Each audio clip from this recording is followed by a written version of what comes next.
MSLI TV، رہنمائی بدلتی دنیا کے لیے۔ اللہ نے فرمایا انا انزلناہ فی لیلۃ القدر، ہم نے اس قرآن کو نازل کیا لیلۃ القدر، شب قدر میں، قدر والی رات۔ پھر اللہ نے فرمایا وما ادراک ما لیلۃ القدر، تمہیں کیا پتا کہ وہ شب قدر کیا ہے؟ مفسرین کہتے ہیں کہ جب اللہ تعالیٰ کسی بات پر یہ کہہ دے کہ تمہیں کیا پتا وما ادراک، تو جب تک اللہ تعالیٰ اس کی حقیقت کو بیان نہ کرے ہم کو پتہ نہیں چلے گا، کیونکہ اگر ہمیں معلوم ہوتا تو اللہ تعالیٰ بتا دیتے بھائی تم کو تو معلوم ہے نا، لیکن اللہ فرماتا تمہیں کیا معلوم ہے جی، وما ادراک ما لیلۃ القدر، تمہیں کیا پتا کہ شب قدر ہے کیا، کیا فضیلت ہے اس کی، ما لیلۃ القدر، قدر والی رات ہے کیا۔ تو پچھلی عمروں کے اندر چونکہ حصی عمریں تھیں، کسی کے 1000 سال، کسی کا 800 سال، کسی کا 1200 سال، یہ عمریں چلتی تھی۔ جب ان عمروں کا تذکرہ ہوا تو روایتوں میں بات آتی ہے کہ صحابہ نے عرض کیا کہ اللہ کے رسول یہ تو ہم سے کہیں زیادہ آگے چلے گئے، ہماری عمر اتنے 60-70 کی رہ گئی اور یہ 1000 سال جی کر کتنی عبادتیں کی ہوں گی، اے اللہ کے رسول وہ کہاں ہوں گے جنت کے اندر، کتنے بلند درجات ہوں گے، ہم کہاں ہوں گے 60-70 سال کے لوگ، یہ فکر کھائی جا رہی تھی۔ اللہ تعالیٰ نے اسی لیے ان کو صحابہ بنایا نا، نبی کے ساتھیوں کو ایسے ہی اللہ نے نہیں چنا، ان کی جو خصوصیات ہیں ان خصوصیات کو اللہ تعالیٰ جانتا تھا، اسی کے اعتبار سے اللہ نے نبی کی صحبت کے لیے چنا ان لوگوں کو۔ دوسرا کام کیا ہے، احیا لیلہ، آپ رات بھر جاگتے۔ اب ہم بھی جاگتے ہیں، ہمارے بچے بھی جاگتے ہیں، موبائل میں، ٹیب میں، واٹس ایپ میں، سوشل میڈیا میں، ادھر ادھر کی چیٹنگ میں، ساری رات بیٹھا رہتا بچہ ہمارا، جاگ رہا بچہ، کیا کہتا جاگ رہا بچہ، یہ جاگنا نہیں ہے، اس جاگنے سے بہتر ہے سو جاؤ، جاگ کر گناہ کمانے سے بہتر یہ ہے کہ سو کر نیکی کما لو، اور جاگ کر نیکی کمانا یہ زیادہ افضل ہے۔ رسول اللہ صلی اللہ علیہ وسلم راتوں کو جاگتے تھے، دوسری راتوں میں آپ جاگتے بھی تھے سوتے بھی تھے، یہ روزانہ کا روٹین، لیکن ان راتوں کے اندر یہ آخری جو 10 راتیں جب داخل ہو جاتی تو رسول اللہ صلی اللہ علیہ وسلم پوری رات عبادت میں لگا دیتے، اس کے کاموں کے اندر بھی اللہ اکیلا ہے، اس کے رب ہونے کی طرف سے اللہ اکیلا ہے، لیکن عبادتوں میں کہتا ہے نہیں جی یہ اللہ بھی عبادت کا حقدار ہے، سجدہ ہم اس کو بھی کریں گے، سجدہ ہم جو اللہ کے ایک ولی کو بھی کریں گے، سجدہ مسجد میں بھی کریں گے، سجدہ ہم جو پیر صاحب کو کریں گے، سجدہ یہاں بھی کریں گے، سجدہ ہمیں قبر پہ بھی کریں گے۔ یہ بندہ وہ بندہ ہے جو بظاہر ایمان والا ہے، لیکن حقیقت میں اللہ کے پاس وہ ایمان والا نہیں، اللہ کے پاس ایک مشرک لکھا جائے گا۔ مشرکین توحید ربوبیت کو مانتے تھے، قرآن کہتا جب ان سے پوچھا جاتا ہے کہ تمہارا رب کون ہے تو مشرکین کہتے تھے اللہ کے رسول کے دور میں ہمارا رب اللہ ہے، وَلَئِن سَأَلْتَهُم مَّنْ خَلَقَهُمْ لَيَقُولُنَّ اللَّهُ، اگر ان سے پوچھو اے اللہ کے رسول تمہیں کس نے پیدا کیا تو ضرور کہیں گے اللہ نے پیدا کیا۔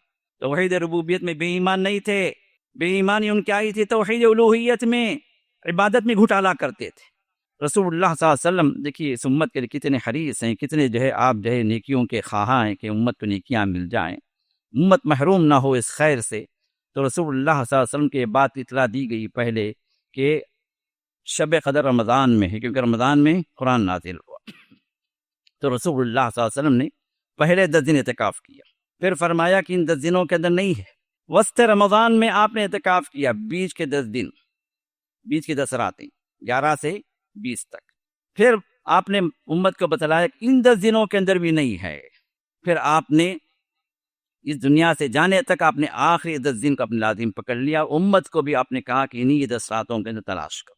ان الحمد للہ نحمده ونستعینه ونستغفره ونؤمن به ونتوکل علیہ ونعوذ بالله من شرور انفسنا ومن سیئات اعمالنا، من يهده الله فلا مضل له ومن يضلله فلا هادي له، وأشهد أن لا إله إلا الله وحده لا شريك له، وأشهد أن محمدا عبده ورسوله، أما بعد فإن خير الحديث كتاب الله، وخير الهدى هدى محمد صلى الله عليه وسلم، وشر الأمور محدثاتها، وكل محدثة بدعة، وكل بدعة ضلالة۔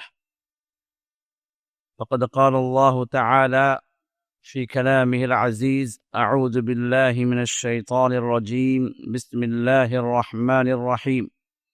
حاميم والكتاب المبين إنا أنزلناه في ليلة مباركة إنا كنا منذرين فيها يفرق كل أمر حكيم أمرا من عندنا إنا كنا مرسلين. ہر طرح کی حمد و ثنا، ہر قسم کے بڑائی و کبریائی، ہر طرح کے تحمید و تمجید و تسبیح و تقدیس صرف اس اللہ وحدہ لا شریک لہ کے لیے لائق ہے، جس نے ہمیں اور آپ کو اور اس امت مسلمہ کو بے شمار خصوصیات سے نوازا۔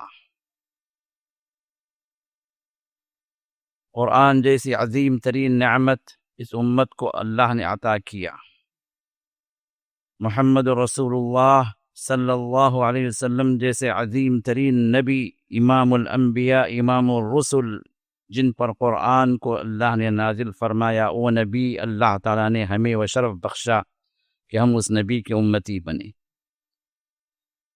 کروڑا درود و سلام ہو ہمارے اور آپ کے آخری رسول اور نبی محمد رسول اللہ صلی اللہ علیہ وسلم پر، جنہوں نے اس امت کے لیے ہر خیر کو چاہا، اس امت کے لیے ہر طرح کی گمراہی اور ضلالت سے بچانے والے جتنے امور ہیں ان سب کو بیان کیا، اور نیکی اور درجات کی بلندی کے لیے جتنے بھی کام تھے ان تمام کو بیان کیا، یہاں تک کہ اس رمضان کے اندر جو عظیم ترین رات ہے اس کی بھی نشاندہی فرمائی، اس کی بھی فضیلت بیان فرمائی۔ حاضرین جمعہ، ابھی رمضان شروع ہوا، ایسے لگ رہا ہے کہ 2-4 دن ہوئے، لیکن حقیقت یہ ہے کہ 20 دن گزر گئے، یہ دوسرا عشرہ بھی نکل گیا۔ عمومی طور پر لوگ کہتے ہیں کہ پہلا عشرہ رحمت کا ہے، دوسرا عشرہ مغفرت کا ہے، تیسرا عشرہ جہنم سے آزادی کا ہے۔ تو اس طرح کی جو روایت بیان کی جاتی ہے وہ صحیح نہیں ہے۔ اللہ تعالیٰ نے رمضان کی ہر رات رحمت والی رات بنائی ہے، رمضان کی ہر رات مغفرت والی رات بنائی ہے، ہر رمضان کا ہر دن اور رات جہنم سے آزادی کا یہ دن اور رات اللہ نے بنایا۔ یہ اس کا فضل و کرم ہے۔ اس میں جو تقسیم جو لوگوں نے کی ہے وہ کسی صحیح حدیث سے ثابت نہیں ہے، اور اسی تقسیم کے اعتبار سے لوگوں نے دعائیں بھی بنا لی کہ پہلے 10 راتوں کے اندر رحمت کی دعائیں کریں، دوسرے 10 راتوں کے اندر مغفرت کی دعائیں کریں، اور تیسرے 10 راتوں کے اندر جہنم سے آزادی کی دعائیں کریں۔ یہ دعائیں بھی ریڈی میڈ ہیں، اور ریڈی میڈ کے بغیر ہماری امت جو ہے کبھی آگے نہیں بڑھتی۔ اس کو رسول اللہ صلی اللہ علیہ وسلم نے جو پورا پیٹرن جو بنا کے دیا وہ پسند نہیں آتا۔ ہماری امت کا ہمیشہ سے یہ المیہ رہا ہے، کچھ نہ کچھ ایکسٹرا فٹنگ کریں گے تو پھر مزہ آتا۔ تو اللہ خیر کرے۔ تو یہ در حقیقت یہ وہ دن ہیں جو پورے کے پورے رحمتوں کے دن ہیں، پورے کی پورے مغفرت کی راتیں ہیں، پوری کی پوری جہنم سے آزادی کی راتیں ہیں، جس طرح صحیح حدیث سے یہ بات ثابت ہے کہ اللہ تعالیٰ بے شمار بندوں کو جہنم سے آزاد کرتے ہیں اور ان کو معاف کرتے ہیں، مغفرت عطا کرتے ہیں۔ وَذَلِكَ فِي كُلِّ لَيْلَةٍ، ہر رات، رمضان کی ہر رات۔ اس کا مطلب یہ ہوا کہ یہ 20 مبارک راتیں ہم سے نکل گئی۔ خوش نصیب ہیں جن کو اللہ تعالیٰ نے ان راتوں میں عبادتوں کی، اطاعتوں کی اور دعاؤں کی توفیق عطا فرمائی، قیام لیل کی جن کو اللہ نے توفیق نصیب فرمائی۔ یہ خوش نصیب بندے ہیں، اللہ قبول فرما لے۔ اللہ تعالیٰ جو کچھ ہم اور آپ نے قیام کیا ہے، سیام رکھا ہے، اور قرآن کریم کی تلاوات میں اپنے آپ کو مشغول رکھا ہے، اور دعائیں جو کچھ ہم نے کی ہیں، اللہ یہ سب قبول فرما لے، آمین یا رب العالمین۔ اور آنے والی جو راتیں ہیں، جو آج سے جو شروع ہونے والی راتیں ہیں، وہ اور مبارک راتیں ہیں، وہ اور فضیلت والی راتیں ہیں، وہ اور جو اللہ تعالیٰ کے پاس درجات کی بلندی والی راتیں ہیں، مغفرتوں والی راتیں ہیں۔ در حقیقت اس امت کے لیے اللہ تعالیٰ نے جہاں آخری رسول کو اللہ نے چنا کہ اس امت کا نبی بنے، اس امت کا رسول بنے، یہ اس امت کی خصوصیت ہے، اس امت کی فضیلت ہے، اسی طرح اللہ تعالیٰ نے اپنا آخری کلام، آخری کتاب قرآن مجید بھی اللہ تعالیٰ نے اس امت کے لیے اللہ نے خاص کی. پچھلی امتوں کو اللہ نے محروم کر دیا، کسی کو کوئی کتاب نہیں، کسی کو نہیں دی، کسی کو کتاب دیے تو وہ کتابوں کی حفاظت نہیں ہوئی، کسی کو صحیفے دیے گئے، صحف ابراہیم، صحف موسیٰ، اس طرح توریت، انجیل اور زبور، اس طرح کی کتابیں دی گئیں، لیکن کوئی کتاب محفوظ نہیں رہی. کسی کتاب کی عظمت واللہ نے وہ عظمت نہیں بیان فرمائی جو عظمت اللہ نے قرآن کو دی. اس امت کو اللہ تعالیٰ نے قرآن جیسا عظیم کلام اور محفوظ کلام اور ہدایت سے بھرپور کلام، ہدایت سے بھرپور کتاب، جس کا ایک ایک لفظ، ایک ایک آیت ہمیں ہدایت کی طرف رہنمائی کرتی ہے، اور جس کا ایک ایک حرف پڑھنے پر اللہ کی طرف سے ہمیں بشارت دی گئی اپنے نبی علیہ السلام کے ذریعے سے کہ 10 نیکیاں ایک حرف پر لکھی جاتی. صرف پڑھنے پر، چاہے آپ سمجھ کر پڑھیں نہ سمجھ کر پڑھیں وہ معاملہ دوسرا، صرف پڑھنے پر اللہ تعالیٰ اس عظیم ترین کتاب کی جو فضیلت بیان کی ہے وہ 10 نیکیاں ایک حرف پر. من قرأ حرفا من کتاب اللہ فلہ 10 حسنات. جو ایک حرف پڑھ لے، ایک لیٹر پڑھ لے قرآن کریم کا، اللہ تعالیٰ اس کو 10 نیکیاں عطا فرماتے ہیں. تو یہ خصوصیت کی کتاب، یہ قدر و منزلت والی کتاب، جس کے نزول کے بعد اللہ تعالیٰ نے ہدایت کو اسی سے منسلک کر دیا، ہدایت کو اللہ نے اسی کتاب پر موقوف کر دیا. اس کتاب کے سوا اگر دنیا بھر کے لوگ پوری دنیا بھر کی کتابوں میں تلاش کریں تو ان کو ہدایت نہیں ملے گی، گمراہی ملے گی. دنیا کی تمام کتابوں کو چھوڑ کر صرف اس ایک کتاب کو انسان پکڑ لے اور اس کے تحت اللہ تعالیٰ کی رہنمائی حاصل کرے، ہدایت کی طرف آنے کی کوشش کرے، تو اللہ تعالیٰ اس کو اس کتاب کے ذریعے سے ہدایت دی. کیونکہ یہ دنیا کی اکیلی اور واحد کتاب ہے جو ہدایت والی کتاب، جس کو اللہ تعالیٰ نے ہدایت والی کتاب اللہ تعالیٰ نے جس کا ٹائٹل دیا، جس کو بنا دیا. در حقیقت یہ وہ کتاب ہے جو ہمیں دی گئی، اور یہ وہ کتاب ہے جو اللہ تعالیٰ نے اس رمضان میں ہمیں اللہ نے عطا فرمائی. شہر رمضان الذی انزل فیہ القرآن، رمضان کا مہینہ ہے جس میں اللہ نے قرآن کو نازل کیا. اور قرآن کا جب نزول ہوا تو اللہ تعالیٰ نے، چونکہ قدر و منزلت والی کتاب، یہ عظیم ترین کتاب ہے. پتہ ہے قرآن کیا ہے؟ قرآن کوئی مخلوق نہیں ہے، کوئی لکھی ہوئی چیز نہیں ہے، بلکہ قرآن کا اللہ کا کلام. اللہ کا کلام کیا ہے؟ اللہ کی صفت ہے، اللہ کی صفت ہے، اللہ سے جڑی ہوئی چیز ہے. تو یہ کلام جب اللہ سے نکلا تو اسی کلام کو جبریل لے آئے، محمد صلی اللہ علیہ وسلم پر اتارے، اور یہی کلام جو ہے صحابہ کے ذریعے سے، پھر ان کے شاگردوں کے ذریعے سے ہم تک پہنچا. چونکہ یہ اللہ کا کلام ہے، دنیا کے اندر اللہ کی کوئی اور صفت موجود نہیں. دنیا کے اندر جس کو ہم دیکھ سکیں، پڑھ سکیں، ہاتھوں میں لے سکیں، جس کو ہم اپنی زندگی میں اتار سکیں، دنیا کے اندر ایسی کوئی چیز ہے ہی نہیں سوائے قرآن کریم کے. اگر انسان اگر سوچے تو تشکر سے اس کے آنکھوں سے، شکر کے جذبے سے اس کے آنکھوں سے آنسو آ جائیں گے. شکر کے جذبے سے جو سجدے سے سر نہیں اٹھائے گا کہ اللہ تعالیٰ نے اتنی عظیم ترین صفت اللہ نے ہمیں عطا فرمائی، اتنی عظیم ترین کتاب اللہ نے ہمیں عطا فرمائی. چونکہ یہ عظمت والے رب کی جانب سے عظمت والا کلام ہے جو اتارا گیا ہے، تو اللہ تعالیٰ نے اس مہینے کو عظمت والا بنا دیا. اس مہینے کو اللہ تعالیٰ نے تمام مہینوں سے بلند کر دیا. اس مہینے کے اعمال کو اللہ تعالیٰ تمام مہینوں کے اعمال سے اللہ تعالیٰ نے اس کے اجر کو بڑھا دیا. اور خصوصیت کے ساتھ جس رات میں اللہ تعالیٰ نے اس کتاب کو نازل کیا، وہ رات تو اللہ تعالیٰ نے اتنی بلند کر دی کہ اس کا نام ہی اللہ تعالیٰ نے لیلۃ القدر دے دیا. قدر والی رات، قدر والی رات. اب قدر والی رات کیا ہے؟ وہ رات جس میں اللہ نے قرآن کو نازل کیا، وہ رات جو قرآن کا نزول ہوا یا تو لوح محفوظ سے پہلے آسمان پر بیت العزا میں، اور پھر وہاں سے محمد رسول اللہ صلی اللہ علیہ وسلم کے قلب اطہر پر اس کی ابتدا شروع ہوئی، پہلی وحی کا نزول شروع ہوا، تو یہ وہ رات تھی. اب اس رات کے اندر اللہ تعالیٰ نے اس کی قدر و منزلت کے اعتبار سے جو باتیں ارشاد فرمائی ہیں، ایک تو میں نے شروع میں آیات تلاوت کی سورۃ الدخان کی، جس میں اللہ نے ارشاد فرمایا حامیم والکتاب المبین. حامیم قسم ہے واضح کتاب کی کھلی کھلی بیان کرنے والی، کھلی باتوں کو بیان کرنے والی اس کتاب کی۔ انا انزلناہ فی لیلۃ مبارکہ، ہم نے اس قرآن کو نازل کیا بڑی ہی مبارک رات، برکتوں والی رات۔ انا کننا منذرین، بے شک ہم ڈرانے والے ہیں۔ فیہا یفرق کل امر حکیم، اس رات کے اندر ہر مضبوط معاملے کو بانٹ دیا جاتا ہے، تقدیر ملائکہ کے حوالے کی جاتی، تقدیر والی رات۔ امرا من عندنا، یہ ہماری طرف سے یہ حکم ہوتا ہے جو ہم سونپتے ہیں اس پرٹیکولر جو فرشتے جو ہوتے ہیں اس ڈپارٹمنٹ کے، ان کی طرف ہم معاملات پہ سونپتے ہیں۔ انا کننا مرسلین، بے شک ہم ہی بھیجنے والے ہیں۔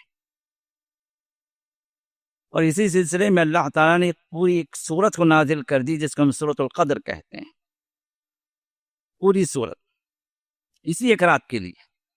یہ خود کافی ہے کہ یہ رات کتنی عظمت والی ہے، یہ خود کافی ہے کہ انسان کو سمجھنے کے لیے اللہ تعالیٰ نے ایک پوری سورت اسی کے نام سے، اللہ نے اسی موضوع کے اعتبار سے اللہ نے وہ پوری سورت نازل کر دی جس کا نام سورۃ القدر اللہ نے رکھا۔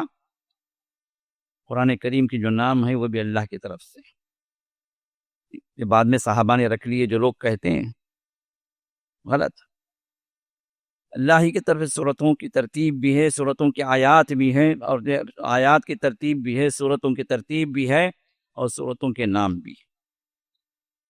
تو اللہ تعالیٰ نے اس سورت کو نازل کیا تو نام بھی دے دیا سورۃ القدر، قدر والی رات، قدر والی سورت، جس کے اندر اس شب قدر کا بیان ہے۔ اب اس میں اللہ نے فرمایا انا انزلناہ فی لیلۃ القدر، ہم نے اس قرآن کو نازل کیا لیلۃ القدر، شب قدر میں، قدر والی رات۔ پھر اللہ نے فرمایا وما ادراک ما لیلۃ القدر، تمہیں کیا پتا کہ وہ شب قدر کیا ہے؟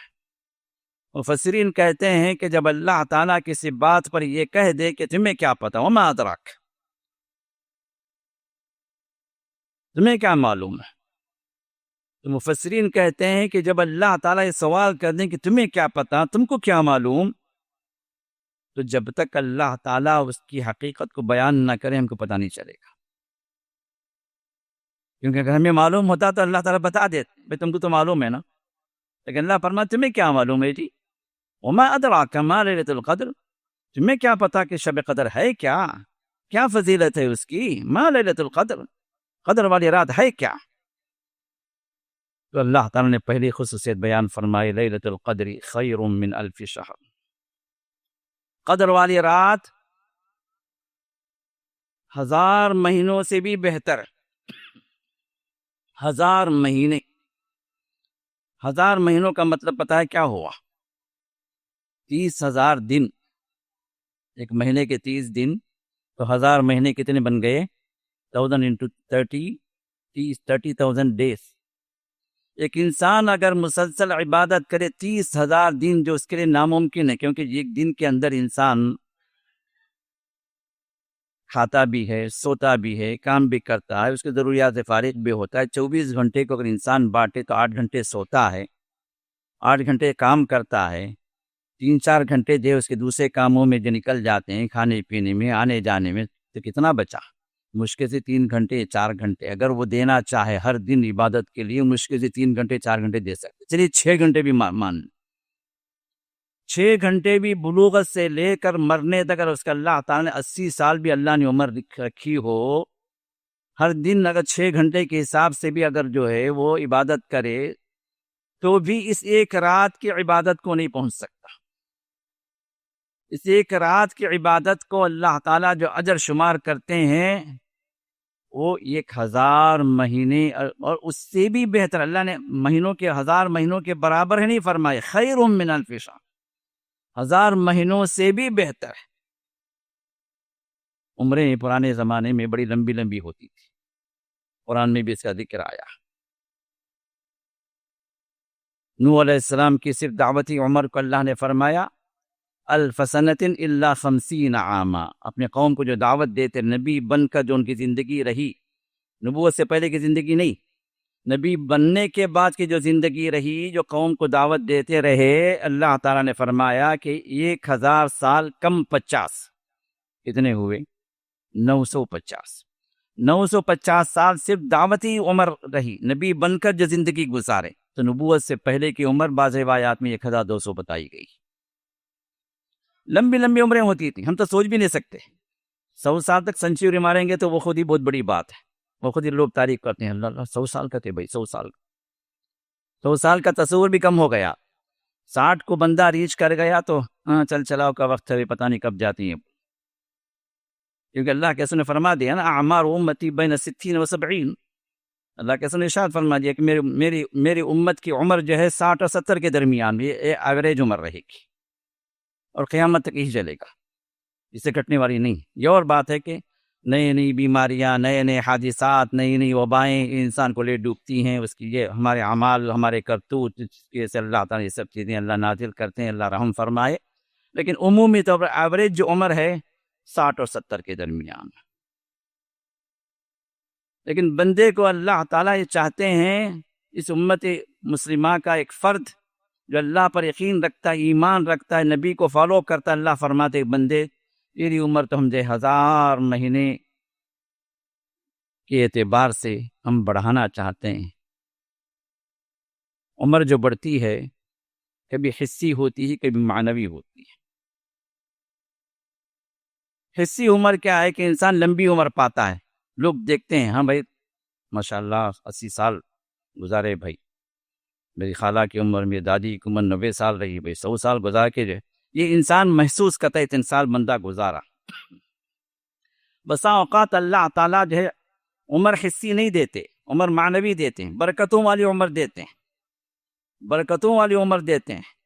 عمر کم ہوتی ہے لیکن بندے کے اعمال اللہ تعالیٰ اس میں اتنے کرنے کے اللہ توفیق دیتے ہیں، اتنا بڑھا دیتے ہیں، اتنا قبول کر لیتے ہیں کہ بندہ ساری عمر تو کیا 80 سال کیا 800 سال بھی انسان جو کرتا ہے، اگر اس کو عمر ملتی ہے تو اتنے وہ کام نہیں کر سکتا جو بندہ جو چند سالوں کے اندر کر دیتا۔ یہ برکتوں والی عمر ہے۔ اور میں کہوں گا کہ میرے چھوٹے بھائی حافظ جاوید عثمان رحمہ اللہ تعالیٰ نے ان کی عمر تو حسی عمر تو نہیں دی، لیکن ان کو اللہ نے برکتوں والی عمر دی۔ چند سالوں کے اندر اللہ تعالیٰ نے ایسے اعمال کی انہیں توفیق دی، ایسے کام کرنے کی اللہ نے انہیں صلاحیتیں دی، ایسے کام کرنے کی اللہ نے انہیں سعادت بخشی کہ لوگ بڑے بڑے لوگ جو بڑے بڑے عظیم منصوبے بنا کے رکھے، ان کے منصوبے تو اپنی جگہ باقی ہیں، لیکن الحمدللہ اللہ نے ان سے کر دکھایا، اور ہمیں اور آپ کو معلوم ہے، دہرانے کی ضرورت نہیں۔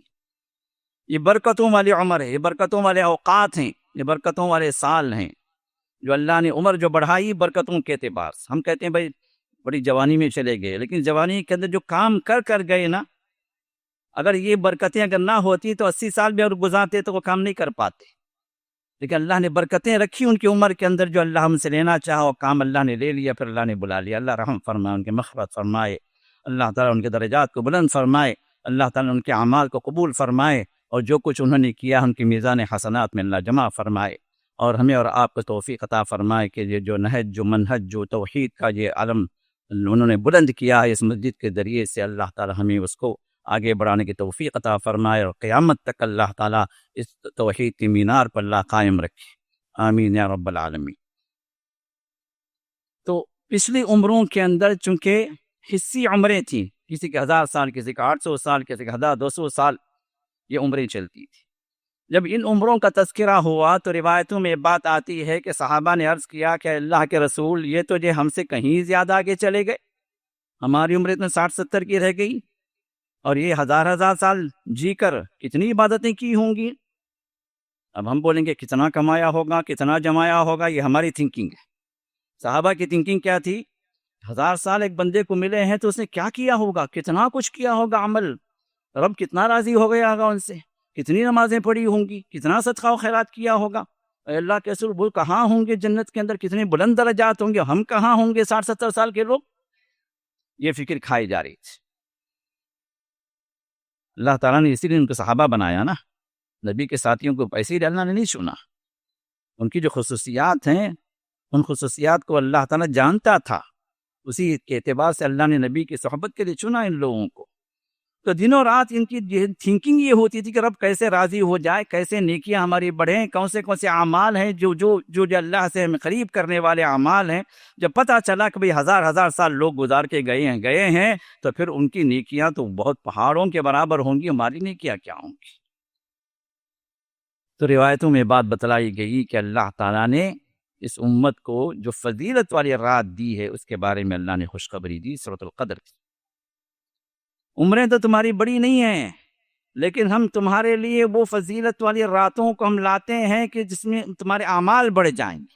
وہ ہزار سال کر کے بھی جو ہے جو کام جو ہے جو کر گئے ہیں اس سے بھی زیادہ تمہاری کم عمری میں کر سکتے ہو۔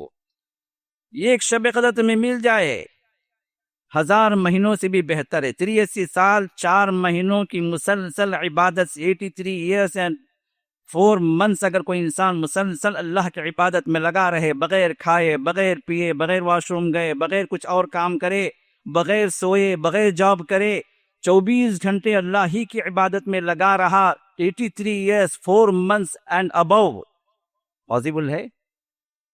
امپاسبل، ہو ہی نہیں سکتا۔ لیکن اللہ تعالیٰ نے اس امت کو فضیلت دی کہ تم ایک رات عبادت کر لو، اور ایک رات کی فضیلت 83 years and 4 months سے بھی زیادہ ہم لکھ دیں گے تمہارے لیے۔ ایک بندے کو اگر جو پوری زندگی 60 سال میں 10 راتیں بھی مل گئی، صرف 10 راتیں مل گئیں، کہاں گیا اس کا حساب؟ وہ 1000 سال جن کے جو تھے نا، ان سے بھی کہیں بلند ہو گیا ہو، ان سے بھی کہیں آگے چلا گیا۔ بہت فضیلت والی راتیں ہاتھ سے شروع ہو رہی۔ جتنا کچھ ہم نے گنوا دیا، کھو دیا، اس پر افسوس کریں نہ کریں، لیکن جو آنے والی جو راتیں آج سے جو شروع ہونے والی ہیں نا، اس کو نہ گنوائیں، اس کو پکڑ لیں، اس کی حفاظت کریں، ان راتوں کا اہتمام کریں۔ اب یہ قدر والی رات اللہ تعالیٰ نے کیوں بنائی؟ قدر کا مطلب کیا ہے؟ قدر کا مطلب ایک تو قدر و منزلت ہے، مرتبے کو بڑھا دینا، کیونکہ اس رات میں اللہ نے قدر والی کتاب کو اس قدر والے رب نے قدر والے فرشتے کے ذریعے سے قدر و منزلت والے اس رسول پر اتارا، تو یہ قدر والی رات بن گئی، قدر و منزلت والی رات بن گئی۔ ایسے عظمت والی رات کوئی اور رات، یہ ہے شب قدر۔ دوسرا قدر کا معنی تقدیر والی رات، جس میں اللہ تعالیٰ سال بھر کی تقدیر کو منتقل کرتے ہیں، سال بھر کے جو کام انجام دیے جائیں گے اس دنیا کے اندر، سال بھر میں کیا کیا ہوگا، کہاں کہاں بارشیں ہوں گی، کہاں کہاں زلزلے آئیں گے، کتنے لوگ پیدا ہوں گے، کتنے لوگ وفات پائیں گے، کتنے لوگ حادثوں کا شکار ہوں گے، کتنے لوگوں کے لیے خوشخبریاں ہوں گی، کتنے لوگوں کے لیے ان کے لیے پریشانیاں ہوں گی۔ ہر ایک کی تقدیر 1 سال کی اللہ منتقل کر دیتے ہیں ان فرشتوں کے ذمے جن کو اللہ نے لگایا۔ یہ ہے وہ رات، قدر والی رات، تقدیر والی رات، جس میں اللہ نے فرمایا کہ فیہا یفرق کل امر حکیم امرا من عندنا، اس کے اندر ہر مضبوط معاملے کو بانٹ دیا جاتا، تقسیم کر دیا جاتا، ڈپارٹمنٹ وائز اللہ تعالیٰ سونپ دیتے ہیں ان معاملات کو سال بھر کے لیے۔ بعض لوگ کہتے ہیں کہ تقدیر والی رات جو ہے یہ 15ویں شعبان ہے جی، اور اسی آیت کو کوٹ کرتے ہیں، سورہ دخان ہی کی آیت جو میں نے خطبے کے شروع میں نے تلاوت کی، اسی آیت کو کوٹ کرتے ہیں اور کہتے ہیں کہ یہ 15ویں شعبان شب برات کے سلسلے میں یہ رات ہے۔ یہ ان کی غلط فہمی ہے یا کہ جہالت ہے۔ وجہ یہ ہے کہ اللہ تعالیٰ نے اس آیت کو جب اللہ نے منشن کیا تو پہلے ہی بتا دیا کہ انا انزلناہ فی لیلۃ مبارکہ، ہم نے اس قرآن کو نازل کیا مبارک رات میں۔ پھر اس مبارک رات کے بارے میں اللہ نے فرمایا کہ فیہا یفرق کل امر حکیم، اس رات کے اندر ہر مضبوط معاملے کو، ہر تقدیر والی بات کو اللہ تعالیٰ سونپ دیتے ہیں۔ جس رات میں قرآن نازل ہوا اس رات میں تقدیر کو اللہ نے بیان کیا۔ یہ شعبان میں تو نہیں نا میرے بھائی، یہ رمضان، شب قدر کو اللہ نے رمضان انا انزلناہ فی لیلۃ القدر، تو لیلۃ القدر کہاں؟ رمضان میں۔ شعبان کو لا کے لوگ لنک کرتے ہیں بغیر کسی بنیاد کے۔ تو شب قدر جو ہے، قدر والی رات، تقدیر والی رات، یہی وہ رات ہے جو رمضان کے آخری راتوں میں اللہ نے رکھی۔ دوسرا ایک مطلب علماء نے یہ بھی بیان فرمایا کہ قدر سے مراد کیا؟ تنگی، اللہ نے فرمایا کہ ان اللہ یبسط الرزق لمن یشاء ویقدر، اللہ تعالیٰ رزق کو وسیع بھی کرتے ہیں، رزق کو تنگ بھی کرتے ہیں، جس کو چاہتا، جس کو چاہے اللہ تعالیٰ بہت دیتے ہیں، جس کو چاہتا اللہ تعالیٰ پکڑ لیتے ہیں۔ تو رزق کی وسعت اور تنگی کو بھی، رزق کی تنگی کو بھی قدر کہا گیا، یقدر اللہ نے فرمایا۔ تو اب یہاں تنگی والی رات، کیا تنگی والی رات ہے کہ علماء فرماتے ہیں کہ اللہ تعالیٰ کثرت سے فرشتوں کو اتنا نازل کرتے ہیں، کثرت سے فرشتے اتنے نازل ہوتے ہیں، زمین تنگ پڑ جاتی، زمین کی تنگی ہے اس رات میں۔ اور اسی وجہ سے یہ بھی بیان فرمایا گیا کہ اس رات کے اندر ہر رات جو ہے شیاطین اوپر چڑھتے ہیں تاکہ کچھ سن گن لیں، جو فرشتوں کو اللہ تعالیٰ احکام بھیجتے ہیں اس میں سے کچھ چیز کو حاصل کریں، کچھ سننے کی کوشش کریں، تو ان کو مار کر بھگایا جاتا، شہاب ثاقب کے ذریعے سے ان کو بھگایا جاتا۔ لیکن اس رات میں نہیں، اس رات میں شہاب ثاقب نہیں اترتے، کیونکہ اس رات میں ان کو چڑھنے کا موقع ہی نہیں ہوتا۔ فرشتوں کا جہاں فرشتہ ہوتا ہے وہاں سے شیطان بھاگتا ہے۔ اسی وجہ سے ہمارے گھروں کے اندر ہم فرشتوں کو بنانے والے کام کریں، قرآن کی تلاوتیں کریں، اللہ کے احکام کی پابندی کریں، گھر کے اندر توحید ہو، گھر والوں کے اندر توحید ہو۔ بعض گھروں کے اندر جو ہے درگاہوں کے فوٹوز ہوتے ہیں، یہ کیا ہے؟ شرک کے مناظر ہیں۔ فرشتے آئیں گے جہاں پر شرک کے مناظر ہوں۔ بعض لوگ جو اپنے فوٹوز لگا کے رکھتے ہیں، جو جاندار فوٹوز ہوں، جن کے اندر جان ہے، چاہے جانور کے ہوں، چاہے خود کے ہوں، یا کوئی دوسرے دوست احباب کے ہوں۔ جہاں پر صورتیں ہوں وہاں پر فرشتے حاضر نہیں ہوتے، جہاں پر کتا ہو وہاں پر فرشتے حاضر نہیں ہوتے، جہاں پر جو گھنٹی کی آواز ہو فرشتے حاضر نہیں ہوتے۔ لیکن فرشتے جو حاضر نہیں ہوتے وہ برکتوں کے فرشتے ہیں۔ ہمارے جو فرشتے لکھنے والے وہ کہیں نہیں جاتے، اس کو یاد رکھیں۔ ایک آدمی بولتا بھائی اگر میں کتا پال لیا تو میرا ریکارڈسٹ نہیں بنے گا، بھائی فرشتہ بھاگ جاتا نا، کون لکھیں گے؟ یہ اس کی غلط فہمی ہے۔ وہ کتے کے ساتھ اس کو بھی کتا بنایا جائے گا، کیونکہ جہاں کتا ہوتا ہے اس کی نیکیاں کم ہوتی چلی جاتی ہیں۔ ہر دن یہ قیرات کی نیکیاں اس کے اعمال سے کم کی جاتی ہے۔ قیرات، ایک دن کے عوض میں کتا جو انسان پالتا ہے اپنے گھر کے اندر، شوقیہ جو پالتا ہے، اس کی نیکیوں کو اللہ کم کر دیتے ہیں روزانہ کے اعتبار سے، ہر دن کے اعتبار سے۔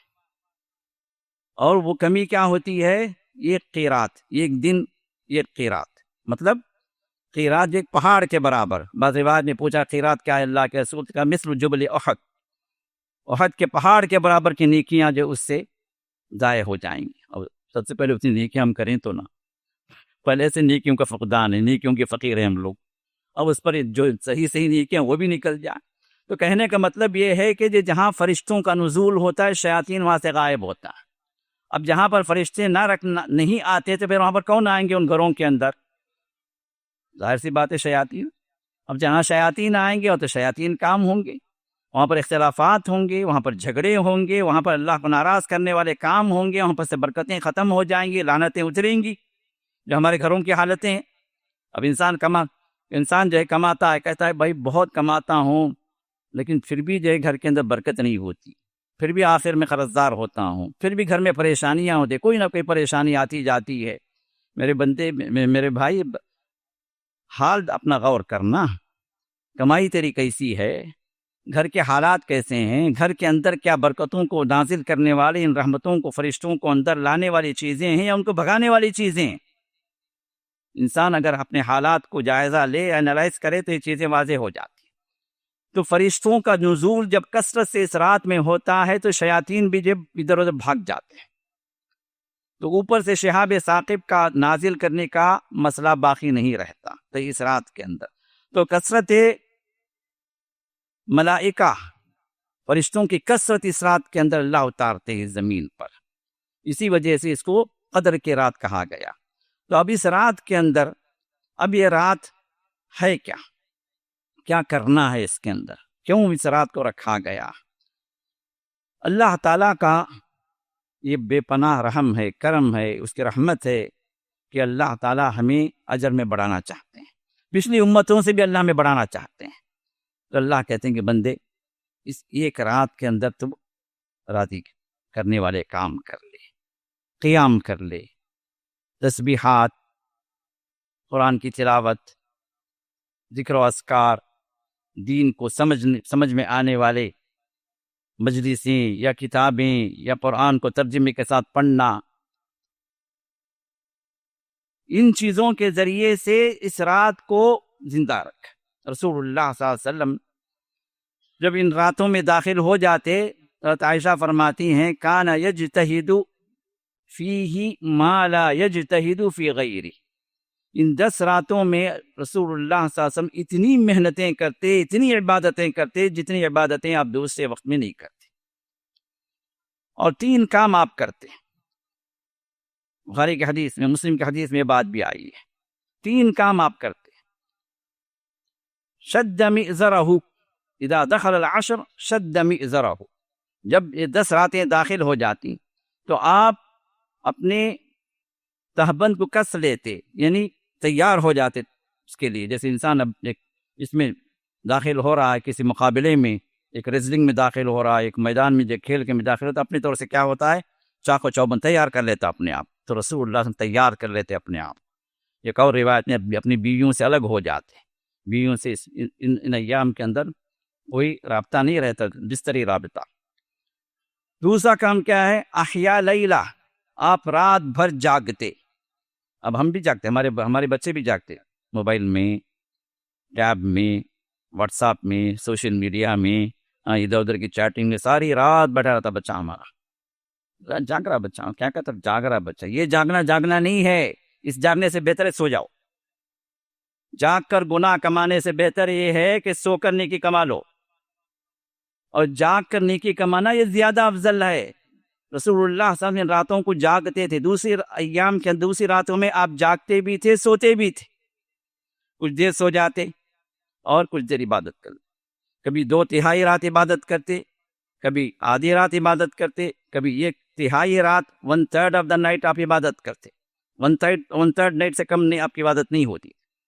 اسی وجہ سے اللہ تعالیٰ نے فرمایا ان ربک یعلم انک تقوم ادنی من ثلثی اللیل ونصفہ وثلثہ، اللہ نے تینوں چیزوں کا ذکر کیا، اور ثلثہ پھر 1/3 پر اللہ نے بات کو روک دیا، یعنی نبی علیہ السلام 1/3 سے کم جو ہے عبادت رات میں اللہ کی نہیں کرتے، کم سے کم 1/3 کا مطلب بھی تقریباً 3 گھنٹے ہو گئے، یہ روزانہ کا روٹین۔ لیکن ان راتوں کے اندر یہ آخری جو 10 راتیں جب داخل ہو جاتی تو رسول اللہ صلی اللہ علیہ وسلم پوری رات عبادت میں لگا دیتے، نہیں سوتے، خود بھی نہیں سوتے۔ اور تیسرا کام کیا ہے، وَأَيْقَظَ أَهْلَهُ، اپنے اہل و عیال کو، اپنے بیوی بچوں کو بھی آپ جگا دیتے، بھائی اٹھو، برکتوں والی رات ہے۔ ایک رات رسول اللہ صلی اللہ علیہ وسلم نکلے، دیکھا کہ سو رہے ہیں ازواج مطہرات میں سے، آپ نے فرمایا ایقظوا صواحب الحجر، ان حجر والیوں، ان کمرے والیوں کو جگاؤ، جگا دیتے، خود بھی جاگتے، ان کو بھی جگاتے۔ اور یہ جگانا کیا ہوتا، ان کو بھی خیر کی طرف لانے کی دعوت ہوتی، ان کو بھی عبادات کے اندر مشغول کرنے کی رسول اللہ کی تعلیم ہوتی۔ اب اس رات کے اندر جو سب سے اہم ترین کام ہے وہ ہے قیام، وہ ہے قیام۔ سب سے پہلے میں آپ کو بتا دوں کہ رات کب سے شروع ہوتی ہے۔ رات کا مطلب کیا ہے؟ رات کا مطلب ہے کہ غروب شمس سے لے کر طلوع فجر صادق تک، مطلب دوسرے الفاظ میں، اگر موٹے الفاظ میں ہم کہیں تو مغرب کی اذان سے لے کر فجر کی اذان تک، یہ سب رات ہے۔ اب یہ رات تقریباً اگر ہم اب جو چل رہا ہے، جو ٹائم لیمٹ کے اعتبار سے، ہمارے ٹائم زون کے اعتبار سے تقریباً 11 گھنٹے ہمیں مل رہے ہیں اس رات کے اندر۔ اب مغرب کا غروب ہوا، افطار ہوئی، تھوڑا سستا لیے، کچھ جو ہے آپ جو ہے عشاء کے لیے ریڈی ہو گئے، تو نارملی عشاء کے ساتھ جو ہے ہمارے لیے سمجھیے کہ رات کا یہ حصہ شروع ہو جائے۔ جبکہ سلف صالحین میں سے یہ بات بھی آتی ہے کہ مغرب سے ہی وہ جو کس لیتے اپنے آپ، رات شروع ہو گئی بھائی، شب قدر کے ہو سکتا ہے ساعتیں ہمیں مل جائیں، تو وہیں سے عبادتوں کا سلسلہ شروع ہو جاتا۔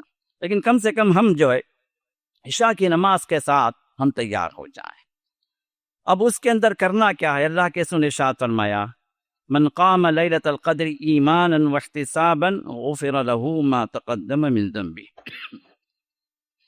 جو شب قدر کو قیام کر لیا ایمان کی حالت میں اور اللہ تعالیٰ سے ثواب کی امید رکھتے ہوئے، یہ 2 شرطیں ہیں۔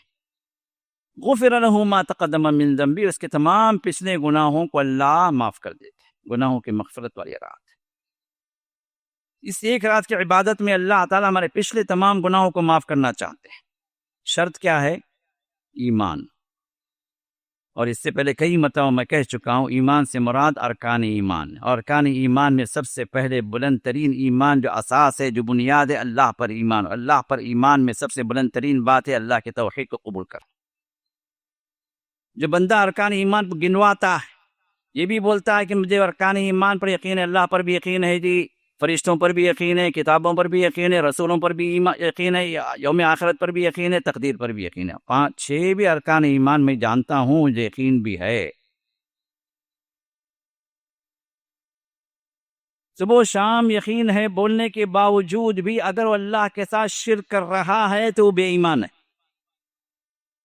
جو توحید سے خالی ہے وہ بے ایمان ہے، وہ اللہ پر ایمان نہیں ہے اس کا۔ کیونکہ اللہ پر ایمان کے اندر سب سے پہلی بات یہی آتی ہے کہ اللہ کو اکیلا جاننا، اس کے خالق ہونے کے اعتبار سے بھی، اس کے مالک ہونے کے اعتبار سے بھی، اس کے رب ہونے کے اعتبار سے بھی، اس کے قادر ہونے کے اعتبار سے بھی، مدبر ہونے کے اعتبار سے بھی، یہ توحید ربوبیہ۔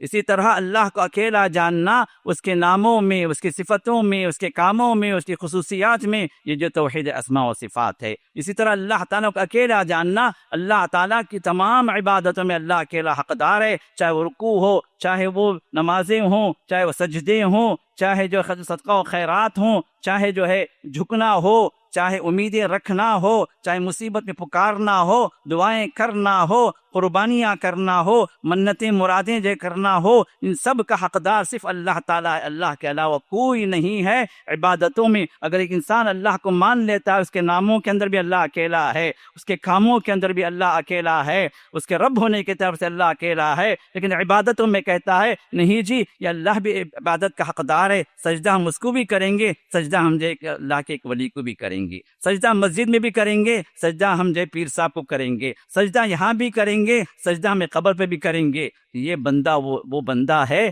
جو بظاہر ایمان والا ہے، لیکن حقیقت میں اللہ کے پاس وہ ایمان والا نہیں، اللہ کے پاس ایک مشرک لکھا جائے گا، کیونکہ اس نے اللہ کی توحید میں شرک کیا۔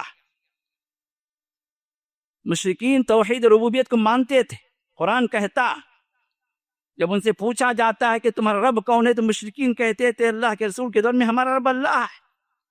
وَلَئِن سَأَلْتَهُم مَّنْ خَلَقَهُمْ لَيَقُولُنَّ اللَّهُ، اگر ان سے پوچھو اے اللہ کے رسول تمہیں کس نے پیدا کیا تو ضرور کہیں گے اللہ نے پیدا کیا۔ توحید ربوبیت میں بے ایمان نہیں تھے، بے ایمانی ان کی آئی تھی توحید الوہیت میں، عبادت میں گھوٹالا کرتے تھے، عبادت میں اللہ کے ساتھ کسی اور کو شریک کرتے تھے، عبادت جو ہے کسی اور کے لیے بھی کرتے تھے، عبادت کے اجزاء و اقسام کسی اور کے لیے بھی جائز کراتے، نظریں یہاں پر بھی نظریں ان کے اللہ کے نام پر بھی نظر چل رہی ہے، غیر کسی ولی کے نام پر بھی نظر چل رہی ہے، قربانی اللہ کے نام پر بھی ہو رہی ہے، قادر ولی کے نام پر بھی قربانی دے دو بھائی، مرغی ان کے لیے بھی دے دو، پیر صاحب کے نام پہ مرغی کاٹ دو، فلاں خبر والوں کے نام پہ بھی صدقہ دے دو۔ یہ جتنی بھی عبادات کی شکلیں صرف اللہ کے لیے ہونی چاہیے۔ اور ہمارا مسئلہ کیا ہے؟ ہم بظاہر بڑے مسلمان ہیں، پکے مسلمان ہیں، نمازی ہیں، روزے دار ہیں، شب قدر بھی رات جاگ رہے ہیں آخری عشرے میں، لیکن بے ایمانی کی حالت یہ ہے کہ اللہ سے بھی ہونے کی امیدیں ہیں، غیر اللہ سے بھی ہونے کی یہ اللہ قبول نہیں کرتے۔ کسی بھی عبادت کو اللہ قبول نہیں کرتی اس عقیدے کے ساتھ میں۔ شب قدر کو ہمیں پانا ہے تو ضروری ہے کہ ہم اپنے دلوں کو صاف کریں، صحیح ایمان والے بنیں، توحید والے بنیں، شرک کے جتنے دروازے کھڑکیاں ہم نے کھول رکھے اپنی زندگی کے اندر اللہ کے لیے ان کو بند کریں، شرک کی نجاست سے باہر آئیں۔ شرک کی نجاست اتنی خبیث ترین ہے، اتنا نجس شرک ہے کہ اللہ تعالیٰ جہاں پر انسان کی عقید عمل میں شرک آ جائے اللہ تعالیٰ اس کی تمام اعمال کو اللہ رد فرما دیتے ہیں۔ یہ شرک کی نجاست اس کے دوسرے صحیح اعمال کو جو پراگندہ کر دیتی، گندہ کر دیتی، اللہ قبول نہیں فرما۔ اس حقیقت کو ہمارے لوگ سمجھنے کے تیار نہیں ہیں۔ یہ بہت بڑی اہم چیز ہے جس کو ہم سمجھ نہیں پا رہے ہیں یا کہ سمجھنا نہیں چاہتے ہیں۔ بعض لوگ سمجھنا نہیں چاہتے، کیوں؟ اگر ہم سمجھ جائیں کہ ہمارے باپ دادا گمراہ تھے کیا، ہمارے پیر صاحب جو بول رہے ہیں گمراہی کیا، اب وہ لوگ جہنم میں جائیں گے کیا؟ بعض تو اتنے ڈھیٹ ہوتے ہیں نعوذ باللہ، کہتے ہیں ٹھیک ہے جی اگر وہ لوگ جہنم میں جائیں تو ہم بھی جائیں گے ساتھ میں۔ لا حول ولا قوت الا باللہ۔ جہنم اتنی جو ہے گری پڑی چیز ہے کہ ہم تصور نہ کریں جہنم ہے کیا۔ یہ وہ جاہل بندے ہیں۔ اللہ نے فرمایا قل افغیر اللہ تأمرونی اعبد ایھا الجاہلون، اے نبی آپ کہیے کیا تم اللہ کو چھوڑ کر اللہ کے سوا کسی اور کی عبادت کرنے کا تم مجھے حکم دیتے ہو اے جاہلو؟ یہ میں نہیں کہہ رہا ہوں، اللہ فرما ایھا الجاہلون، اے جاہلو، اللہ کے سوا کسی اور کی عبادت کا جو حکم دے رہا ہے اللہ فرماتے وہ جاہل ہے، چاہے وہ اپنے دنیاوی مرتبے کے اعتبار سے یا لوگوں کے مرتبے کے اعتبار سے کتنا ہی بڑا کیوں نہ ہو، لیکن حقیقت میں اللہ کا حق ادا کرنے والا نہیں ہے، وہ توحید سے نکلا ہوا شخص سب سے بڑا جاہل ہے۔ تو میرے دوست اس جہالت سے میں نکلنا ہے، ہم چاہتے ہیں مغفرت ہو جائے ہماری، کون نہیں چاہتا؟ آج کی راتوں سے مغفرت کی راتیں شروع ہو رہی ہیں خصوصیت کے ساتھ، خصوصی رحمتوں کی راتیں شروع ہو رہی ہیں۔ رسول اللہ صلی اللہ علیہ وسلم نے قیام کا حکم دیا، بشارت بھی دی، جو قیام کرتا ہے ان راتوں کے اندر اس کے لیے جو مغفرت کی یہ راتیں ہیں، مغفرت ہو جاتی ہے، اس کی پچھلے گناہ معاف ہو جاتے ہیں۔ شرط کیا ہے؟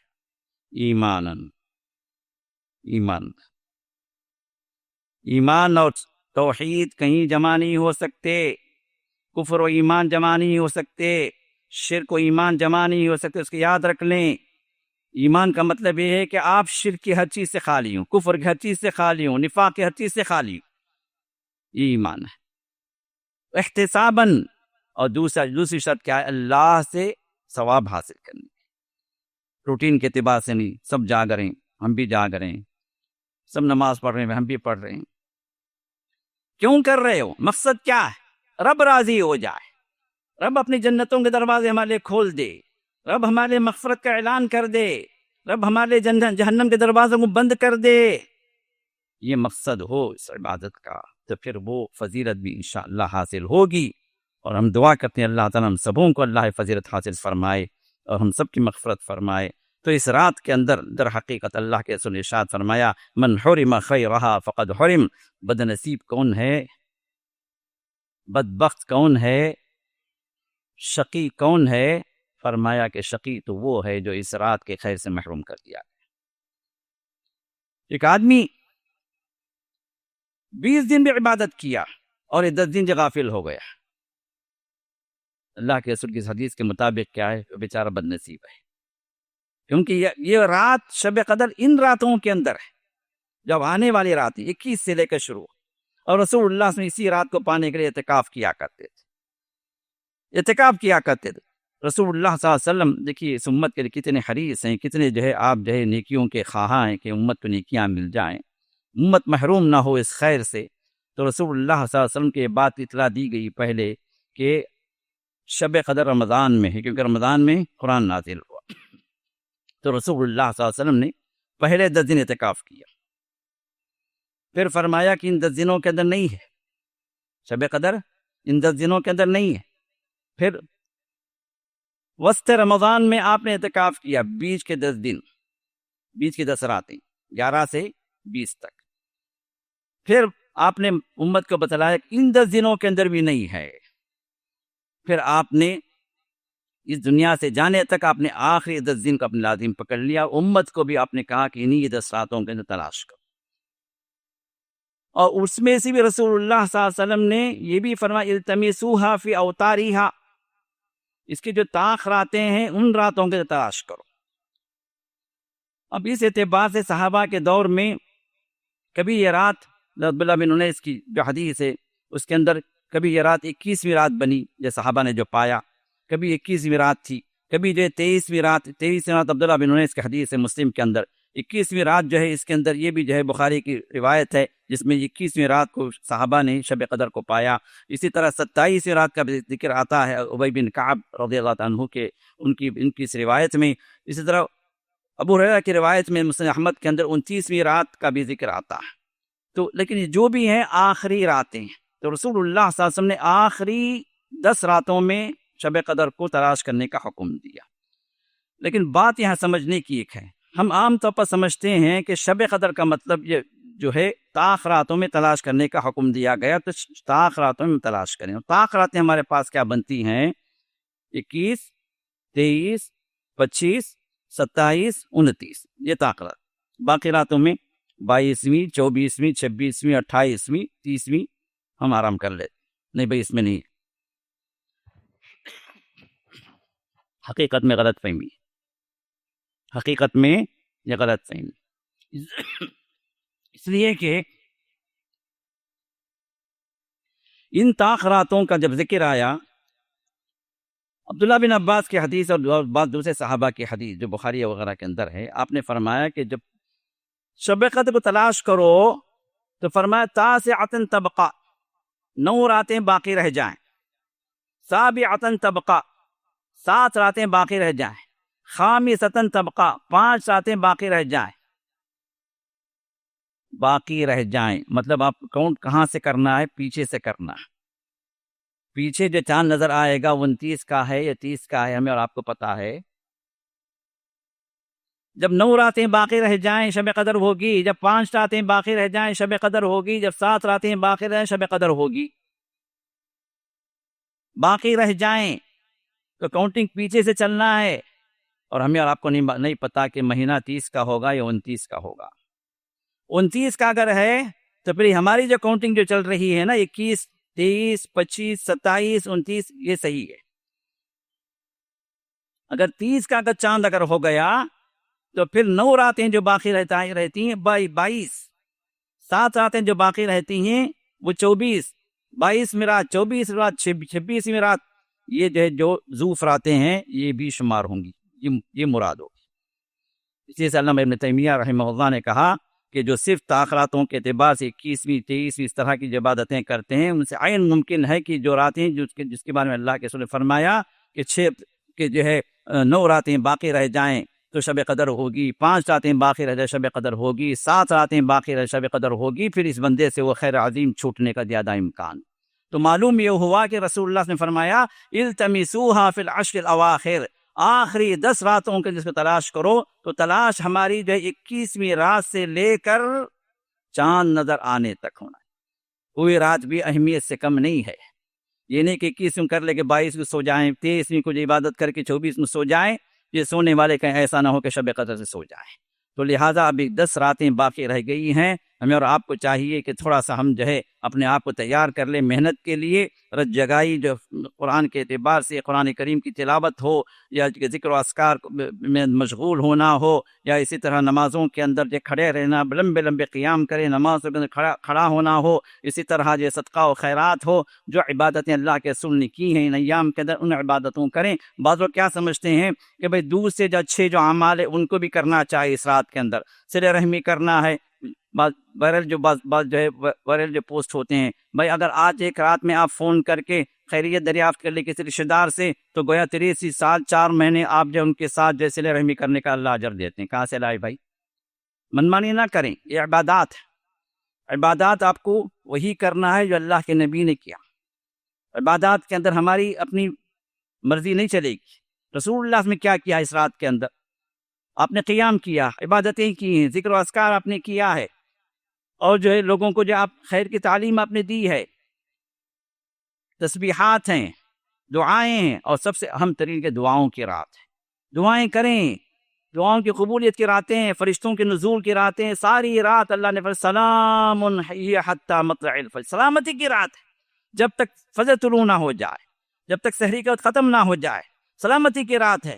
اب جو بندہ بھی ہر رات تراویح پڑھے، تہجد پڑھے، قیام کرے، انشاءاللہ وہ جو ہے اس کو ان 10 راتوں کے اندر کوئی ایک رات تو ہوگی نا شب قدر، اس سے تو باہر نہیں۔ جو ہر رات جو پابندی کرے گا انشاءاللہ وہ شب قدر کو پالے گا۔ کوئی رات جو ہے، لیکن افسوس کیا ہے کہ بہت سارے لوگ 20 دن کے اندر تو مسجدوں میں نظر آتے ہیں، مسجدیں بھری رہتی ہیں، اس کے بعد جیسے ہی 21ویں رات شروع ہوتی ہے لوگ مسجدیں جو ہے رونق کم ہو جاتی ہے، بازاروں کے رونقیں بڑھ جاتی، لوگ بازاروں میں شاپنگ میں، عید کی شاپنگ جی کیا کرنا، پہلے کر لو میرے بھائی، آج ہی ختم کر لو مغرب سے پہلے۔ آج مغرب کے بعد سے مبارک ساعتیں شروع ہوتی ہیں جس کا ایک ایک لمحہ قیمتی ہے۔ آپ کو پتہ ہے ایک گھنٹہ اگر آپ نے شب قدر میں قیام کر لیا، عبادت کر لی، زندگی کے گویا 8 سال آپ نے مسلسل عبادت کی۔ اتنے 8 سال، 1 گھنٹے کی عبادت آپ کی زندگی کے 8 سال سے زیادہ بہتر ہے۔ کیوں چھوڑ رہے ہیں اس غنیمت کی چیز کو؟ یہ فضیلت والی بات اللہ تعالیٰ ہمیں دینا چاہتے ہیں، اور ہماری مصیبت یہ کہ ہم لینا نہیں چاہتے، غفلت کی زندگی میں پڑے ہوئے ہیں۔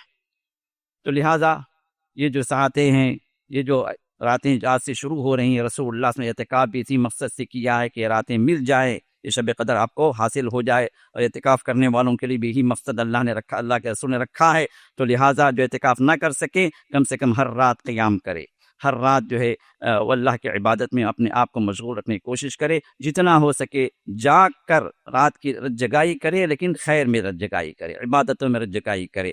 ایک اعتراض میں یہاں پر یہ بھی بتا دیتا ہوں کہ ہماری مسجد کے اندر الحمدللہ 9:45 سے یہاں پر عشاء کی نماز ہوگی، پھر اس کے بعد درس ہوگا، پھر اس کے بعد پھر جو تھوڑا سا وقفہ عبادات کے لیے دیا جائے گا، پھر جو ہے 12 بجے کے بعد سے پھر دور ترجمہ قرآن ہوگا، اور 1:45 سے آپ کو تہجد کی نماز قیام کے طور پر یہاں پر پڑھائی جائے گی 3:15 تک انشاءاللہ۔ یہ رت جگائی کا ایک جو ہے ہم جو ہے آپ کو ایک پیکیج کے اعتبار سے ہم دے رہے ہیں، تو اس کے لیے آپ تیار ہو کر آئیے، جو بھی اس مسجد کو آ سکتے ہیں آئیے۔ اور یہاں پر ایک اعتراض میں جو ہے اس کو ریفیوٹ کر کے جاؤں گا، وہ کہ یہ ہے کہ بعض لوگ اعتراض کرتے ہیں بھائی ان راتوں کے اندر درس و دروس نہیں ہونا چاہیے، صرف انسان عبادت کرنا چاہیے، اور جو ہے باقی یہ اجتماعی طور پر جو ہے جو درس اور اس طرح کی جو مجلسیں ہوتی ہیں وہ جو ہے اللہ کے رسول سے ثابت نہیں ہے، اسے نہیں کرنا چاہیے۔ بات بظاہر سننے کے لیے صحیح ہے، لیکن حقیقت یہ ہے کہ عبادت آپ کو کرنا چاہیے۔ اب عبادت آپ کو معلوم ہی نہیں عبادت کیا ہے، تو عبادت ہوگی کیا؟ اور عبادت کے اندر سب سے بلند ترین عبادت شریعت کا علم حاصل کرنا۔ ایک انسان عبادت کرتا ہے تو عبادت کرنے پر جتنا اس کا اجر ملتا ہے اس سے کہیں زیادہ اجر اللہ عطا کرتے ہیں علمی مجلس میں شریک ہو کر علم حاصل کرنے پر۔ رسول اللہ نے فرمایا کہ ایک عابد پر ایک عالم کی فضیلت ایسی ہے جیسے جیسے میری فضیلت تم پر ہے۔ صحابہ کو فرمایا تمہاری جو فضیلت ہے اس سے کہیں زیادہ میری فضیلت جس طرح ہے، اس طرح ایک عبادت کرنے والے کی عبادت کرنے والا اور ایک علم حاصل کرنے والا، ایک علم والا، دونوں کے درمیان میں جو نسبت ہے وہ اسی طرح جس طرح میری فضیلت تم پر ہے، اس طرح علم جاننے والے کی فضیلت ایک عام عبادت کرنے والا اتنی اللہ نے بڑھا دی ہے۔ اسی طرح آپ نے ایک روایت میں ستاروں اور چاند کی مثال دی ہے، چاند کی فضیلت جس طرح عام ستاروں پر ہے اس طرح ایک علم والے کی فضیلت، کیونکہ علم کے بغیر آپ کی عبادت نہیں بن سکتی۔ عبادت آپ کو کیسے کرنا ہے، کس طرح کرنا ہے، جیسے اب کئی لوگ عبادت کرتے ہیں ان کو معلوم ہی نہیں توحید کیا ہے، عبادت تو کر رہے ہیں، قبول ہوئی نہیں قبول ہوئی، کیونکہ اللہ تعالیٰ نے قبولیت کے 2 شرطیں رکھیں، جس سے پہلے میں نے ذکر کیا۔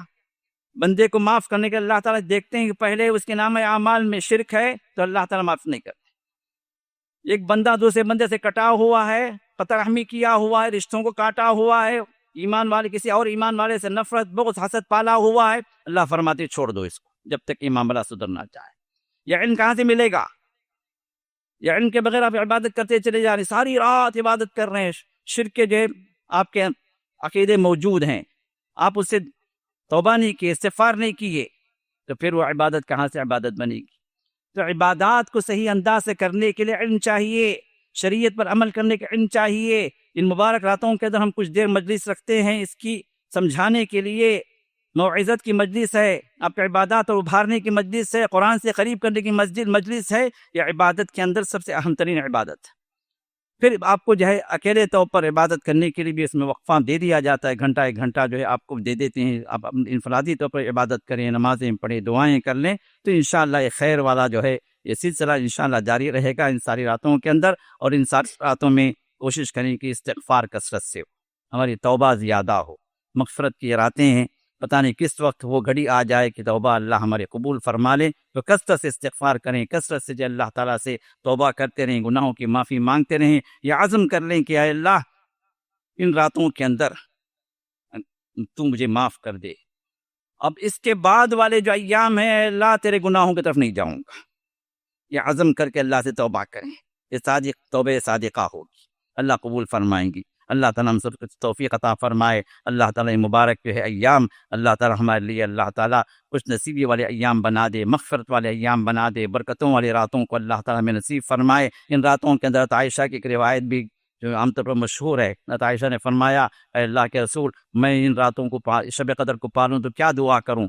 تو اللہ کے رسول نے فرمایا کہ اللہم انک عفو تحب العفو فاعف عنی، اے اللہ تو جو ہے معاف کرنا پسند کرتا ہے، معاف کرنے والا ہے، تو لہٰذا تو مجھے معاف کر دے۔ اس یہ دعا عام طور پر مشہور ہے، ترمذی کی روایت ہے، لیکن علماء نے فرمایا کہ روایت صحیح نہیں ہے۔ یہ محدثین نے کہا کہ اس روایت کا انقطاع ہے، ڈسکنٹینیوشن ہے۔ یہ مشہور تو ہے لیکن رسول اللہ صلی اللہ علیہ وسلم نے اس ایک رات کے لیے خاص دعا آپ نے نہیں فرمائی۔ اس کا مطلب یہ ہوا کہ مغفرت کی راتیں پوری کی پوری ہیں، صرف شب قدر ہی نہیں ہے، پوری کی پوری دیر رمضان کی راتیں مغفرت کی راتیں ہیں۔ آپ یہ دعا بھی کریں اور بھی دعائیں کریں، یہی دعا کو خاص نہ کریں۔ بعض کیا کرتے ہیں، یہی دعا کو خاص کرتے ہیں، یہی دعا کو خاص نہ کریں بلکہ اور بھی دعائیں کریں۔ آج دعاؤں کی راتیں ہیں، آپ کی جتنی حاجتیں رکی ہوئی ہیں، جتنے مسائل کے آپ شکار ہیں، جتنی پریشانیوں میں مبتلا ہیں، ان سب کے لیے دعائیں کریں، پورے امت مسلمہ کے لیے دعائیں کریں۔ دعاؤں کی قبولیت کی راتیں ہیں، لہٰذا ان راتوں کو ضائع نہ کریں۔ ایک ایک لمحہ ہمارا قیمتی ہے، ایک ایک سیکنڈ ہمارا قیمتی ان راتوں کا، ان راتوں کی حفاظت کریں، ان اوقات کی جو ہے کی قدر و منزلت ہم جان کر اللہ کی طرف آگے بڑھیں۔ اللہ تعالی ہم سب کو اس توفیق عطا فرمائے، اللہ تعالی ہم سبوں کو مبارک راتوں کو اللہ تعالی نصیب فرمائے، اللہ تعالی شب قدر ہم سب کو ملا دے، شب قدر کی جو فضیلتیں ہیں اللہ ہم سب کو اللہ تعالی عطا فرمائے، آمین۔ بارک اللہ فیکم، بارک اللہ لنا ولکم فی القرآن العظیم، ونفعنی وإیاکم بالآیات والذکر الحکیم، انہ تعالی جواد کریم ملک رؤوف رحیم رب حلیم۔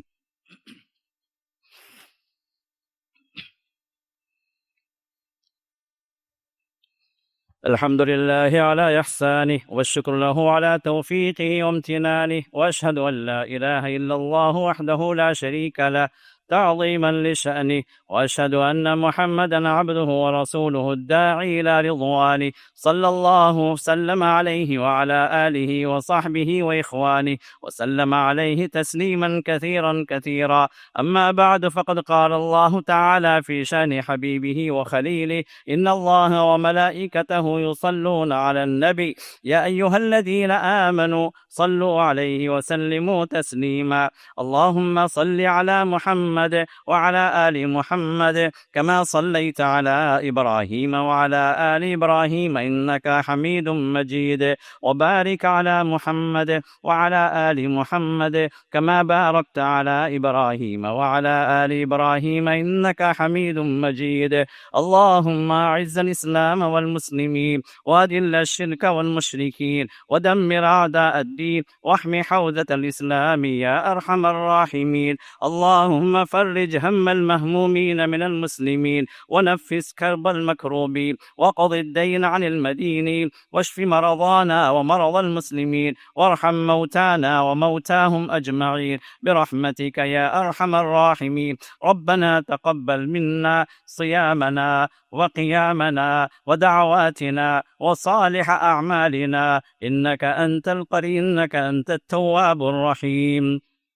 ربنا آتنا في الدنيا حسنة وفي الآخرة حسنة وقنا عذاب النار. إن الله يأمر بالعدل والإحسان وإيتاء ذي القربى وينهى عن الفحشاء والمنكر والبغي يعظكم لعلكم تذكرون. اذكروا الله يذكركم وادعوه يستجب لكم، ولذكر الله تعالى أكبر، والله يعلم ما تصنعون. وأقيموا الصلاة. السلام علیکم ورحمۃ اللہ وبرکاتہ۔ آپ کو اطلاع ہے کہ یہ مرکز السلام لنشر اسلام سن 2009 میں اس کی بنیاد پڑی، اور اس کے قیام میں شیخ حافظ جاوید ربانی رحمہ اللہ کی ان کے قربانیاں تھیں، ان کی کوششیں تھیں، ان کے ساتھ ان کے اصحاب تھے، ان کے شاگرد تھے۔ ان لوگوں کی کافی کاوشیں رہیں جو اللہ تعالیٰ نے اپنے فضل و کرم سے اس کو ایک ثمردار بار آور درخت بنا دیا۔ ایک مرکز ایک چھوٹی سی مدت میں، ایک 15 سال کے عرصے میں، جہاں ایک مرکز بھی قائم ہوا، ایک شاندار مسجد بھی قائم ہوئی، اور ساتھ ہی ساتھ مدرسہ السلام لتحفیظ القرآن کے نام سے ایک مدرسہ بھی قائم ہوا۔ عمومی طور مسلمانوں کے درمیان میں بہت سارے مراکز ہیں، بہت سارے مدارس ہیں، بہت سارے مساجد ہیں، لیکن ان میں اور ہم میں فرق یہ ہے کہ ہمارا مرکز، ہماری مسجد خالص اللہ کے لیے، اللہ کی توحید کو نشر کرنے کے لیے۔ یہاں جو کچھ بھی بات کی جاتی ہے یا تو اللہ کی کتاب سے یا محمد رسول اللہ صلی اللہ علیہ وسلم کی صحیح احادیث سے آپ کے سامنے بات رکھی جاتی ہے۔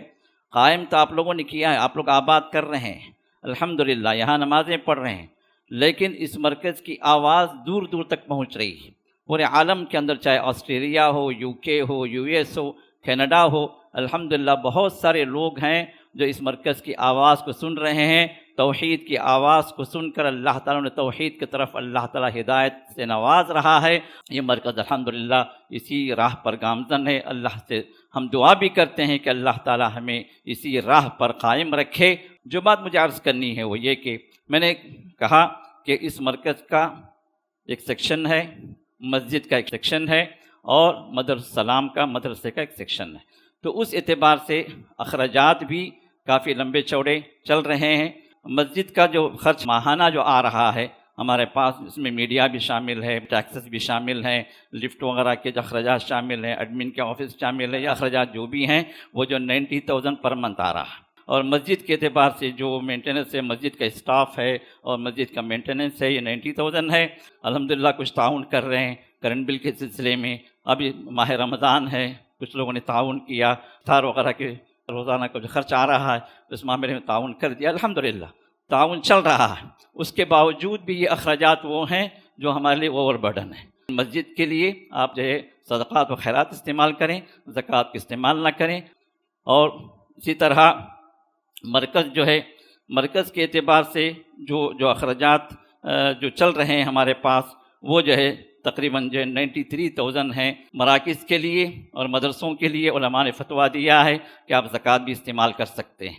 اور اسی طرح سب سے زیادہ خرچ جو آ رہا ہے ہمارے پاس وہ ہے مدرسے کا خرچ، جس میں تقریباً 80 طلباء حفظ کی تعلیم انہیں دی جا رہی ہے، اور حفظ کے ساتھ ساتھ انہیں اکیڈمک بھی دی جا رہی ہے۔ ہمارے پاس پڑھنے والا جو بھی بچہ ہے الحمدللہ، جہاں حفظ میں وہ آگے ہے، الحمدللہ اکیڈمک بھی اس کو ساتھ ساتھ مل رہی ہے۔ جب بچہ یہاں سے نکلے گا حفظ کر کے تو وہ حافظ قرآن بھی ہوگا اور 10th کے قابل بھی ہوگا کہ 10th کا ایگزام وہ دے سکے گا NIOS کے ذریعے سے۔ تو دین میں بھی آگے ہوگا انشاءاللہ، اور دنیا میں بھی وہ پیچھے نہیں ہوگا۔ تو یہ دونوں کو لے کر ہم چل رہے ہیں۔ اور اسی طرح اس نئے اکیڈمک میں ہم جو انشاءاللہ لڑکیوں کا بھی انتظام کر رہے ہیں۔ ایک ایڈیشنل جو ہے الحمدللہ ایک شعبہ ہم قائم کر رہے ہیں جہاں پر لڑکیاں بھی حفظ کے لیے آئیں گی۔ ڈے اسکول کے اعتبار سے بعد نماز فجر، جس طرح ڈے اسکول ہمارا چل رہا ہے بعد نماز فجر سے لے کر عصر تک، اسی طرح لڑکیاں بھی انشاءاللہ آنے والے اکیڈمک سے انشاءاللہ ان کا بھی انتظام حفظ کے اعتبار سے چلے گا، جس میں ان کو اکیڈمک کی بھی تعلیم ہوگی اور قرآن کے بھی وہ حافظات بنیں گی انشاءاللہ۔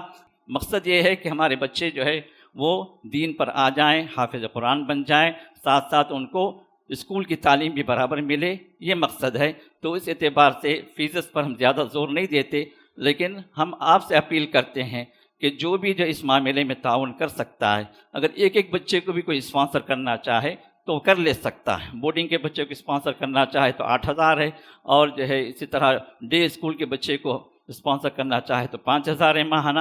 تو جو بھی اسپانسر کرنے کے لیے اللہ نے جن کو دولت دی ہے وہ ضرور اس معاملے میں آگے بڑھیں، کیونکہ یہ بچے جو ہے تعلیم پا کر آپ کے لیے ثواب جاریہ مل، آپ کے لیے صدقہ جاریہ بن جائیں گے۔ آپ چلے جائیں گے، لیکن یہ بچہ جب تک پڑھتا رہے گا، قرآن پڑھاتا رہے گا، دین کا علم عام کرتا رہے گا، وہ جو ہے انعامات، وہ جو ہے ثواب آپ کے اکاؤنٹ میں جمع ہوتا رہے گا۔ تو لہٰذا ابھی کل جو ہے ہمارے اخراجات جو ماہانہ جو آ رہے ہیں، اور وہ کیا ہے، ماہانہ تقریباً 4 لاکھ روپے کا خرچ آ رہا ہے۔ جیسے میں نے کہا 90,000 جو ہے مسجد کا، اور جو 93,000 جو ہے وہ مرکز کا، اور جو ہے 2,28,000 جو ہے وہ مدرسہ السلام کا ہے۔ تو کل ملا کر 4 لاکھ ہے۔ اب اللہ تعالیٰ جس کو جو توفیق دے وہ آگے بڑھے۔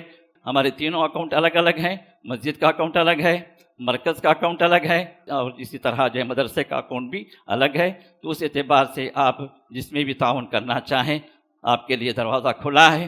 اللہ تعالیٰ اس مرکز کو قائم رکھے، اس کے کاموں کو اللہ قبول فرمائے، ہمیں اور آپ کو اس مرکز کا مددگار بنائے، اور اسی طرح جس طرح یہاں جمع فرمایا ہے اللہ ہم سب کو اپنی جنتوں میں بھی جمع فرمائے، آمین یا رب العالمین۔ بارک اللہ فیک۔